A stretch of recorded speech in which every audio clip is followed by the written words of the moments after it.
Good morning. నా పేరు సౌజన్య from Chennai దగ్గర పొన్నేరి బిజినెస్లో డబల్ క్రౌన్ డైరెక్టర్గా ఉన్నాను. రాకముందు హౌస్ వైఫ్. నా క్వాలిఫికేషన్ ఇంటర్ మాత్రమే.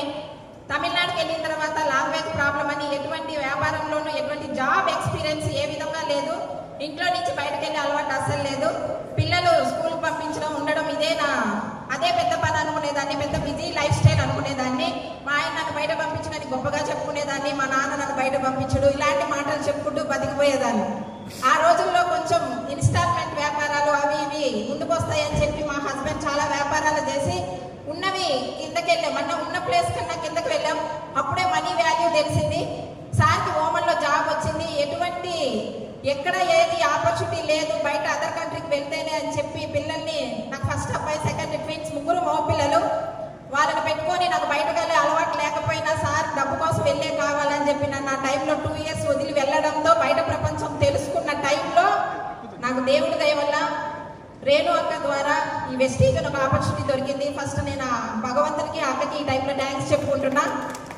ఆపర్చునిటీ దొరికిన వెంటనే అయితే అక్క చెప్తుంటే కేవలం అక్క కోసమే జాయిన్ అయ్యానే కానీ నాకు ఎటువంటి అలవాట్లు లేవు, బయట వెళ్ళే అలవాటు లేదు అని చెప్పేదాన్ని. ఇలాంటి ఒక అవార్డ్ ఫంక్షనే చూశాను. నా first event award function Madras యూనివర్సిటీలో. చాలా మంది జెంట్స్ అక్కడ ఉన్నారు, లేడీస్ ఇద్దరే ఉన్నారు. ఇంతమంది జెంట్స్ గెలిచారు, లేడీస్ గెలవలేరంటే వాళ్ళిద్దరు గెలిచారు కదా, నేను గెలవగలుగుతానని ఒక నమ్మకాన్ని అక్కడ స్ట్రాంగ్ చేసుకొని ఇంటికెళ్ళి నేను ఇంక వెంటనే మా హస్బెండ్ని మాత్రమే కన్విన్స్ చేయాలా, అది ఎలా చేయాలో అర్థం కాక పిల్లలు స్కూల్కి వెళ్ళి స్కూల్ నుంచి వచ్చే టైం మాత్రం అండి ప్లీజ్ ప్లీజ్ ప్లీజ్ అని చెల్లు అన్న ఒక విసిగించి సార్ని ఆయన అనుమతితో నేను బయట రావడం జరిగింది. ఫస్ట్ మా హస్బెండ్కి టైంలో నేను థ్యాంక్స్ చెప్పుకోవాలి. ఆ టైం నాకు ఇచ్చిన దానికి.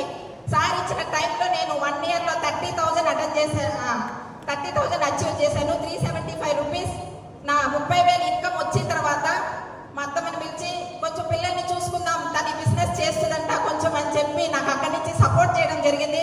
48,000 అయ్యి 63,000 అయింది కోవిడ్కి ముందు. కోవిడ్ స్టార్ట్ అయిన తర్వాత చాలా మంది లేడీస్ మేము బయట రాకపోయేసరికి మన గ్రేట్ కంపెనీ ద్వారా ఆన్లైన్ సపోర్ట్ ఇవ్వడం ద్వారా మనకి కోవిడ్ టైంలో కంపెనీ సపోర్ట్ చేసిన వెస్టేజ్ మేనేజ్మెంట్కి మేము ఎప్పుడు మర్చిపోలేము. అన్ని మనకి ఆన్లైన్ సపోర్ట్ అయినాయి. ఆన్లైన్ సపోర్ట్ ద్వారానే ఈరోజు మన టీం ఎదిగింది. 70,000 అయ్యి 1 lakh అయ్యి 2 lakhs అయ్యి 3 lakhs అయ్యి నా హైయెస్ట్ ఇన్కమ్ 4,70,818 రూపీస్. ఒక 5,000 నుంచి 10,000 సపోర్ట్ చేస్తాం వచ్చిన నేను ఈరోజు 5 lakhs గురించి మాట్లాడుతూ ఉన్నా. అది మాత్రమే కాదు, ఎక్కడైనా ఒక ఊటీ కొడైకెనాల్ ప్లాన్ చేసుకుంటే కూడా పిల్లల ఫీజా, ఊటీ కొడైకెనాల్ అని అడిగితే ఏమొద్దు పిల్లల ఫీజు అని చెప్పేవాళ్ళం. ఎక్కడికి ఏ టూర్ కానీ వెళ్ళేది కాదు, ఎందుకంటే మాది జాయింట్ ఫ్యామిలీ. ఈ బిజినెస్ మూలంగా ఈ రోజు కంట్రీస్ అయితే చెప్పడానికి టైం ఉండదు. 11 countries వెళ్ళేసి చేస్తున్నాను. నెక్స్ట్ 2-wheelerలోనే మా ట్రావెల్. ముగ్గురు పిల్లలు అన్నప్పుడు నా సీట్ ఎక్కడ ఉంటుందో ఒకసారి ఆలోచించుకొని చూడండి. ఆ 2-wheelerలో బ్యాక్ సైడ్ సీట్ ఉండదు, దాని మీద కూర్చొని ఎక్కువ ప్రయాణం చేసేదాన్ని 15 years. కానీ ఈరోజు హోండా అమేజ్ 11 lakhs వద్ద కార్, ఆ కార్లోనే నా ప్రయాణం. నా ద్వారా ఈరోజు చాలా మంది లేడీస్ కార్లలో ప్రయాణం చేయడం నాకు ఈ బిజినెస్లో చాలా హ్యాపీనెస్ ఇస్తుంది. Next house. చిన్నపిల్లలు ఉన్నప్పుడు కూడా హౌస్ అనేది చాలా కష్టంగా ఉండేవి, ఎందుకంటే ఒక రూమ్లోనే అన్నీ ఉండేది, హాలు, బెడ్రూమ్, అన్ని కిచెన్ అన్నీ అవే. అలాంటి ఉన్న మేము ఈరోజు వెస్టేజ్ ద్వారా హౌస్ ఫండ్ ద్వారా 1,25,00,000లో ఈరోజు డూప్లెక్స్ హౌస్ కట్టుకోవడం జరిగింది. ఒక స్ట్రాంగ్ డెసిషన్ మాత్రం, నిర్ణయం మాత్రం తీసుకోండి. రెండో విషయం, కన్సిస్టెన్సీగా వర్క్ చేసాం. ఏది జరిగినా రోజు చూడండి, ఒక రాయి మీద ఒక చుక్క రోజు పడుతుంటే కన్సిస్టెన్సీ, రాయి అయినా హోల్ అవ్వాల్సిందే. ఆ విధంగా కన్సిస్టెన్సీ వర్క్ చేసాం. హార్డ్ వర్క్ అయితే ఏం లేదు. హార్డ్ వర్క్ అని అనుకుంటే ఖచ్చితంగా అది తప్పు. మనకి ఇష్టపడి చేస్తే ఏదైనా హార్డ్ వర్క్ అవ్వదు. అప్పుడు ఈ బిజినెస్ మనం ఇష్టపడాలంటే అజయ్ సూరి సార్ చెప్పారు కదా, ఈ బిజినెస్ మనం నేర్చుకోవాలి అని. అలా నెట్వర్క్ మార్కెటింగ్ ఇండస్ట్రీలో ఇంత ఆవాలగించంత అనుభవం లేదు, బయట ప్రపంచం తెలియదు.